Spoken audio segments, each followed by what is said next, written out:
ગામના છેવાડે એક નાનકડું અને જર્જરિત મકાન હતું. રાતનો સમય હતો. આકાશમાં વાદળો ઘેરાયેલા હતા અને ધીમો વરસાદ પડી રહ્યો હતો. એ જૂના મકાનની અંદર એક તેલનો દીવો ટમટમી રહ્યો હતો. એ દીવાના ઝાંખા પ્રકાશમાં એક વૃદ્ધ માતા, જેનું નામ શાંતાબા હતું, તે ફાટેલી ગોદડીમાં બેઠા બેઠા દરવાજા તરફ જોઈ રહ્યા હતા. તેમની આંખોમાં થાક હતો, પણ એ થાક કરતાં વધુ તો કોઈની પ્રતીક્ષા હતી. તેમનો દીકરો આકાશ આજે 5 વર્ષ પછી શહેરમાંથી ઘરે આવવાનો હતો. શાંતાબાએ પોતાના ધ્રુજતા હાથે આકાશની મનપસંદ સુખડી બનાવીને રાખી હતી. ભલે તેમના ઘરમાં લોટ ખૂટી ગયો હતો, ભલે તેમણે પોતાનું બપોરનું જમવાનું છોડીને એ સુખડી બનાવી હતી, પણ તેમના ચહેરા પર એક અનોખું સ્મિત હતું. તેમને મન તો એમનો દીકરો જ એમનું આખું જગત હતું. અચાનક બહાર ગાડીનો અવાજ આવ્યો. હેડલાઇટના અજવાળાએ ઘરની દિવાલોને ચમકાવી દીધી. શાંતાબા લાકડીના ટેકે ઊભા થયા. "મારો આકાશ આવી ગયો," કહીને તેઓ ઉતાવળે ડગલે દરવાજા પાસે પહોંચ્યા. દરવાજો ખુલ્યો અને આકાશ અંદર આવ્યો. તેની પાછળ તેની પત્ની રીના પણ આવી. શાંતાબા આકાશને વળગવા ગયા, પણ આકાશે સહેજ પાછળ હટીને કહ્યું, "માં, જોજે હો, મારા કપડાં બગડે નહીં, બહુ મોંઘા છે." માના લંબાયેલા હાથ હવામાં જ થંભી ગયા. તેમની આંખોમાં એક પળ માટે સન્નાટો છવાઈ ગયો, પણ તરત જ મમતાએ એ દુઃખને દબાવી દીધું. તેમણે હસીને કહ્યું, "અરે હા બેટા, તું તો હવે મોટો સાહેબ બની ગયો છે. ચાલ, હાથ મોઢું ધોઈ લે, મેં તારા માટે સુખડી બનાવી છે." આકાશે ઘરના ખૂણામાં પડેલી ધૂળ તરફ જોયું અને મોઢું બગાડ્યું. "માં, આ ઘરમાં કેટલી ગંદકી છે, અને સુખડી? રીના અને હું તો શહેરમાં પિઝા ખાઈને આવ્યા છીએ, અમને ભૂખ નથી." શાંતાબાના હાથમાં રહેલી એ સુખડીની થાળી જાણે વજનદાર લાગવા માંડી. જે દીકરાને ભણાવવા માટે તેમણે ખેતરોમાં મજૂરી કરી હતી, જે દીકરો નાનો હતો ત્યારે માના હાથની અડધી રોટલી પણ છીનવીને ખાઈ જતો હતો, આજે તેને માના પ્રેમનો સ્વાદ પણ નકામો લાગતો હતો. રીનાએ આકાશના કાનમાં ધીમેથી કહ્યું, "આપણે જે કામ માટે આવ્યા છીએ તે પતાવી દઈએ." આકાશે ગજવામાંથી એક કાગળ કાઢ્યો. આ કાગળ શાંતાબાના નામના ખેતરમાં દસ્તાવેજ હતા. એ ખેતર જે શાંતાબા માટે તેમના પતિની છેલ્લી નિશાની હતી અને આજીવિકાનું સાધન હતું. આકાશના ચહેરા પર હવે પ્રેમ નહીં, પણ સ્વાર્થનો પડછાયો હતો. ઘરમાં થોડીવાર માટે શાંતિ છવાઈ ગઈ. માત્ર બહાર વરસી રહેલા વરસાદનો અવાજ સંભળાતો હતો. શાંતાબા હજુ પણ ખૂણામાં ઊભા હતા. તેમના હાથમાં રહેલી સુખડીની થાળી હવે ધ્રુજી રહી હતી. આકાશે ટેબલ પર પેલા કાગળો મૂક્યા અને પેન કાઢી. "માં, અહીં અંગૂઠો મારી દે," આકાશે સહેજ ઉતાવળમાં કહ્યું. "મારે શહેરમાં મોટો ફ્લેટ લેવો છે, ત્યાં તને રહેવાની મજા આવશે. આ જૂના ઘરમાં અને ખેતરમાં હવે શું રાખ્યું છે? મેં જમીનનો સોદો કરી નાખ્યો છે, બસ તારી સહી જોઈએ છે." શાંતાબા સ્તબ્ધ થઈ ગયા. તેમને ફ્લેટની લાલચ નહોતી, પણ આઘાત એ વાતનો હતો કે તેમના દીકરાએ પૂછવાની તસ્કી પણ નહોતી લીધી. તેમણે ધીમેથી પૂછ્યું, "બેટા, આ ખેતર તો તારા બાપુની છેલ્લી નિશાની છે. આપણે જ્યારે ભૂખ્યા સૂતા હતા ત્યારે આ જમીને આપણને રોટલો આપ્યો હતો. તને ભણાવવા માટે મેં આ જમીન ગીરવી મૂકી હતી, પણ ક્યારેય વેચવાનું વિચાર્યું નહોતું." આકાશ અકળાઈ ગયો. "માં, તું જૂની વાતો લઈને ના બેસ. સમય બદલાઈ ગયો છે. તારે અહીં રહીને શું કરવું છે? મારી સાથે શહેરમાં આવજે. ત્યાં તારે કોઈ કામ નહીં કરવું પડે. તને નોકર ચાકર મળશે." રીનાએ પણ સૂર પુરાવ્યો. "હા બા, જુઓ, આકાશ તમારા ભલા માટે જ કહે છે. આ ખેતર વેચવાથી જે પૈસા આવશે એનાથી આપણું જીવન સુધરી જશે." શાંતાબાની આંખોમાં જળજળિયા આવી ગયા. તેમને સમજાઈ ગયું કે દીકરાને તેમની મમતામાં નહીં, પણ તેમની મિલકતમાં રસ છે. પણ માનું હૃદય તો માનું જ હોય ને. તેમણે વિચાર્યું કે જો મારું ખેતર વેચવાથી મારો દીકરો સુખી થતો હોય તો ભલે, તેમણે ધ્રુજતા હાથે શાહીમાં અંગૂઠો બોળ્યો અને કાગળ પર છાપી દીધો. કાગળ પર અંગૂઠો પડતાં જ આકાશના ચહેરા પર એક સ્મિત આવ્યું. તેણે તરત જ કાગળો પોતાની બેગમાં મૂકી દીધા. શાંતાબાને લાગ્યું કે હવે દીકરો તેમને ગળે લગાડશે, પણ આકાશે તો ઘડિયાળ તરફ જોયું. આકાશે કહ્યું, ચાલ રીના, મોડું થાય છે, આપણે નીકળવું જોઈએ. શાંતાબા ફાટી આંખે જોઈ રહ્યા. બેટા, અત્યારે? આટલી રાતે? અને વરસાદમાં?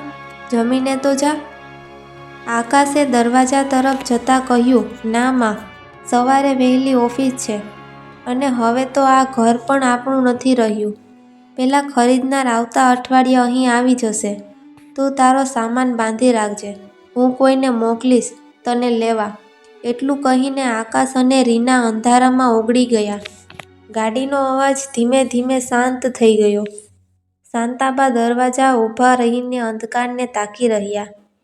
તેમના હાથમાં રહેલી પેલી સુખડી હવે ઠરી ગઈ હતી. તેમણે એક ટુકડો મોઢામાં મૂક્યો, પણ તેનો સ્વાદ કડવો ઝેર જેવો લાગ્યો. માને ખબર નહોતી કે આકાશ તેમને લેવા માટે કોઈને મોકલવાનો નહોતો. સ્વાર્થના આ ખેલમાં માનો કાળજાનો કટકો હવે કાગળના ટુકડા પાછળ આંધળો થઈ ગયો હતો. એક અઠવાડિયું વીતી ગયું. આખું અઠવાડિયું શાંતાબાએ ઉંબરે બેસીને રાહ જોઈ કે હમણાં ગાડી આવશે, હમણાં આકાશ ઉતરીને કહેશે, માં, ચાલ મોડું થાય છે, આપણે નવા ઘરે જઈએ. પણ ગાડી ન આવી. માત્ર એક મોટો ટ્રક આવ્યો. એ ટ્રકમાંથી 4-5 માણસો ઉતર્યા અને ઘરની બહાર બોર્ડ મારી દીધું, આ મિલકત વેચાઈ ગઈ છે. શાંતાબા ગભરાઈ ગયા. તેમણે એક માણસને પૂછ્યું, ભાઈ, મારો દીકરો ક્યાં છે? એણે તો કહ્યું હતું કે કોઈ લેવા આવશે. પેલા માણસે ઠંડા કલેજે જવાબ આપ્યો, માજી, અમને તો શેઠે આ ઘર ખાલી કરાવવાનું કહ્યું છે. તમારો સામાન બહાર કાઢો, અમારે અહીં તોડફોડ શરૂ કરવાની છે. શાંતાબાના પગ નીચેથી જમીન સરકી ગઈ. જે ઘરના ખૂણે ખૂણામાં તેમણે આકાશનું બાળપણ જોયું હતું, જ્યાં તેની પાપા પગલીના નિશાન હતા, એ ઘર આજે પરાયું થઈ ગયું. તેમણે ધ્રુજતા હાથે આકાશને ફોન લગાવ્યો, પણ સામેથી અવાજ આવ્યો, તમે ડાયલ કરેલો નંબર અત્યારે સ્વિચ ઓફ છે. એ રાત્રે ધોધમાર વરસાદમાં શાંતાબાનો સામાન રસ્તા પર ફેંકી દેવામાં આવ્યો. હાથમાં એક જૂની પોટલી અને મનમાં હજારો સવાલો લઈને શાંતાબા ગામના મંદિરના ઓટલે જઈને બેઠા. આખું ગામ સૂતું હતું, પણ એક માની આંખોમાં ઊંઘ ક્યાંથી હોય? તેમણે આકાશ માટે મન્નત માની હતી કે એ મોટો થઈને સુખી થાય, પણ એ સુખમાં મા માટે જગ્યા નહીં હોય, એવું એમણે કદી સ્વપ્ને પણ વિચાર્યું નહોતું. સવાર પડી. ગામના લોકોએ શાંતાબાની હાલત જોઈ. કોઈએ દયા ખાધી તો કોઈએ નસીબને દોષ દીધો, પણ શાંતાબા હજુ પણ હિંમત હાર્યા નહોતા. તેમણે વિચાર્યું, કદાચ મારો દીકરો મુસીબતમાં હશે, કદાચ તેનો ફોન ખોવાઈ ગયો હશે, મારે જ શહેર જવું જોઈએ. પોતાની પાસે પડેલા થોડા ઘણા સિક્કા ભેગા કરી શાંતાબા શહેરની બસમાં બેઠા. બસની બારી બહાર જોતાં જોતાં તેમને પેલો દિવસ યાદ આવ્યો, જ્યારે આકાશ પહેલીવાર શહેર ભણવા જતો હતો. ત્યારે એ રડતો હતો અને કહેતો હતો, માં, હું તારા વગર કેવી રીતે રહીશ? આજે એ જ માં પૂછી રહી હતી, બેટા, તું મારા વગર કેવી રીતે રહી શકે છે? શહેરમાં પહોંચીને શાંતાબાએ આકાશના મોટા બંગલાનું સરનામું શોધ્યું. ગેટ પર ઊભેલા ચોકીદારે તેમને રોક્યા. એ ડોસી, ક્યાં ઘૂસે છે? આ મોટા સાહેબનું ઘર છે. શાંતાબાએ ગદગદ કંઠે કહ્યું, ભાઈ, હું આકાશની માં છું. એને કહે કે તારી માં આવી છે. થોડી વાર પછી આકાશ બહાર આવ્યો, પણ તેના ચહેરા પર આનંદ નહોતો, માત્ર ગુસ્સો હતો. તેની પાછળ રીના પણ હતી, જેણે મોઢું ફેરવી લીધું. આકાશે નજીક આવીને ધીમેથી કડક શબ્દોમાં કહ્યું, માં, તું અહીં શું કરવા આવી? મેં તને કહ્યું હતું ને કે હું કોઈને મોકલીશ. અત્યારે મારા ઘરે મોટા મહેમાનો આવ્યા છે. તારી આ હાલત જોઈને મારી આબરૂ જશે. તું અત્યારે ને અત્યારે અહીંથી જતી રહે. શાંતાબાના કાળજામાં જાણે કોઈએ ખંજર ભોંકી દીધું હોય એવું તેમને લાગ્યું. જે દીકરાને તેમણે છાતીએ વળગાડીને મોટો કર્યો હતો, તેને આજે પોતાની માના ફાટેલા કપડામાં શરમ આવતી હતી. આકાશના શબ્દો હવામાં વીંજાયા અને શાંતાબાના હૃદયના ટુકડે ટુકડા કરી ગયા. તું અહીંથી જતી રહે, મારી આબરૂ જશે. આ શબ્દો સાંભળીને માની આંખોમાં આંસુ પણ સુકાઈ ગયા. જે દીકરાને આંગળી પકડીને ચાલતા શીખવ્યું હતું, આજે એ જ દીકરો માને રસ્તો બતાવી રહ્યો હતો, પણ ઘરની અંદરનો નહીં, ઘરની બહારનો. શાંતાબા કંઈ બોલ્યા વગર પાછા વળ્યા. તેમના પગ હવે જમીન પર નહોતા પડતા, જાણે જીવ વગરનું શરીર ચાલતું હતું. રસ્તા પર ચાલતા ચાલતા તેમને ચક્કર આવ્યા અને તેઓ રોડની સાઈડમાં પછડાઈ પડ્યા. કોઈ અજાણ્યા માણસે તેમને હોસ્પિટલ પહોંચાડ્યા. ડૉક્ટરે તપાસ કરીને કહ્યું કે માજીને ઊંડો આઘાત લાગ્યો છે અને શરીરમાં અશક્તિ છે. બીજી તરફ આકાશના ઘરે એ જ રાત્રે એક મોટી પાર્ટી હતી. આકાશ ખૂબ ખુશ હતો, કારણ કે તેણે માનું ખેતર વેચીને એક મોટો બિઝનેસ સોદો મંજૂર કરાવ્યો હતો. દારૂ અને સંગીતના શોર બકોરમાં તે માની મમતાને ભૂલી ગયો હતો. પણ કુદરતને કંઈક બીજું જ મંજૂર હતું. મોડી રાત્રે પાર્ટી પૂરી કરીને આકાશ જ્યારે ઉપરના રૂમમાં જતો હતો, ત્યારે તેનો પગ સીડી પરથી લપસ્યો. તે ગબડતો ગબડતો નીચે આવ્યો અને માથાના ભાગે ગંભીર ઈજા થઈ. રીના ચીસો પાડવા માંડી. આકાશ લોહીલુહાણ હાલતમાં હતો.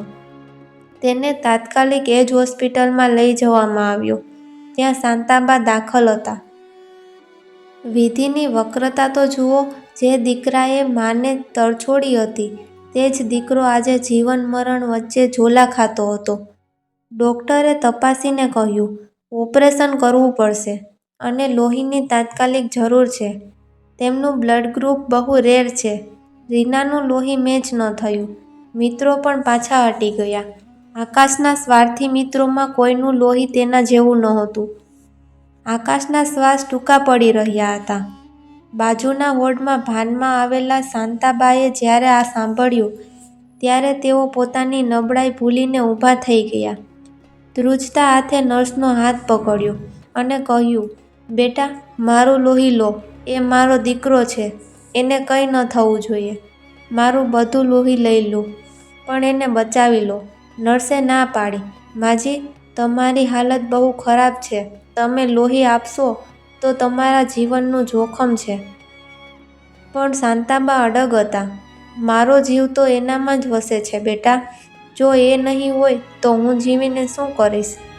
છેવટે એ જ માનું લોહી આકાશની નસોમાં વહેવા લાગ્યું, જેણે તેણે થોડા કલાકો પહેલાં રસ્તા પર કાઢી મૂકી હતી. માનું લોહી દીકરાના શરીરમાં જતાં જ જાણે ચમત્કાર થયો. આકાશની હાલત સુધરવા લાગી.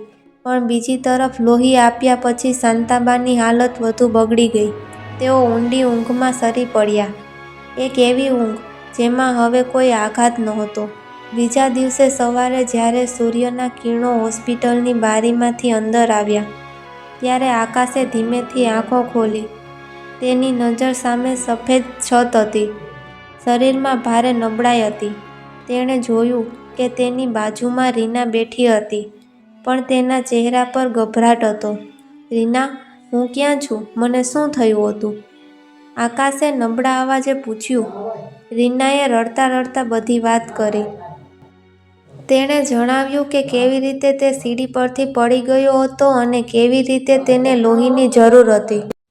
આકાશને યાદ આવ્યું કે તેણે જે મિત્રો અને પૈસાના જોરે આબરૂ બનાવવાની વાત કરી હતી, તેમાંથી કોઈ કામ ન આવ્યું. તેણે પૂછ્યું, પણ મને લોહી કોણે આપ્યું? મારું ગ્રુપ તો મળતું નહોતું. રીનાની આંગળી બાજુના ખાટલા તરફ ચીંધાઈ, જ્યાં સફેદ ચાદરથી ઢંકાયેલું એક શરીર પડ્યું હતું. રીનાનો અવાજ ફાટી ગયો. આકાશ, એ લોહી માજીએ આપ્યું છે. ડૉક્ટરે બહુ ના પાડી, પણ એ માન્યા નહીં. એમણે કહ્યું કે મારા દીકરાની નસોમાં મારું લોહી વહેશે તો એ જરૂર જીવી જશે. આકાશના હૃદયમાં જાણે વીજળી પડી. તે ધ્રુજતા હાથે પથારીમાંથી ઊભો થયો અને બાજુના ખાટલા પાસે પહોંચ્યો. તેણે ધ્રુજતા હાથે સફેદ ચાદર હટાવી.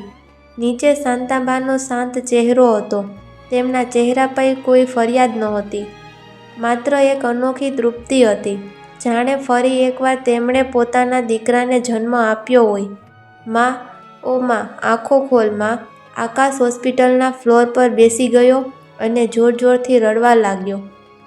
મેં તને ઘરની બહાર કાઢી, મેં તારો તિરસ્કાર કર્યો અને તે મને તારું લોહી આપીને નવું જીવન આપ્યું.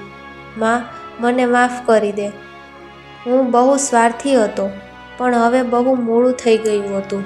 માની મમતાનો દીવો બુઝાઈ ગયો હતો, પણ તે દીકરાના જીવનમાં પસ્તાવાનો ઉજાસ છોડી ગયો હતો. આકાશે જોયું કે માની મુઠ્ઠી વળેલી હતી. તેણે ધીમેથી માનો હાથ ખોલ્યો તો તેમાંથી પેલી સુખડીનો એક સૂકો ટુકડો નીકળ્યો, જે માએ તે રાત્રે સંતાડી રાખ્યો હતો. કદાચ માને આશા હતી કે ક્યારેક તો મારો દીકરો આ પ્રેમનો સ્વાદ ચાખશે. આકાશે એ સુખડીનો ટુકડો પોતાની આંખે લગાડ્યો. તેને સમજાયું કે દુનિયાના તમામ બંગલા અને ગાડીઓ માના એક આશીર્વાદ સામે તુચ્છ છે. તેણે માના પગ પકડીને સોગંદ લીધા કે તે હવે એક નવો માણસ બનશે. તેણે માના નામે એક આશ્રમ અને હોસ્પિટલ બનાવડાવી, જ્યાં કોઈ માં ક્યારેય નિરાધાર ન રહે. આ વાર્તા આપણને શીખવે છે કે માની મમતા એ ઈશ્વરનું સૌથી મોટું વરદાન છે. સંતાન ગમે તેટલો સ્વાર્થી બને, પણ માનો પ્રેમ ક્યારેય ઘટતો નથી. માં જીવતી હોય ત્યારે તેની કદર કરી લેજો, કારણ કે ફોટા પર હાર ચડાવવાથી ગયેલી માં પાછી નથી આવતી.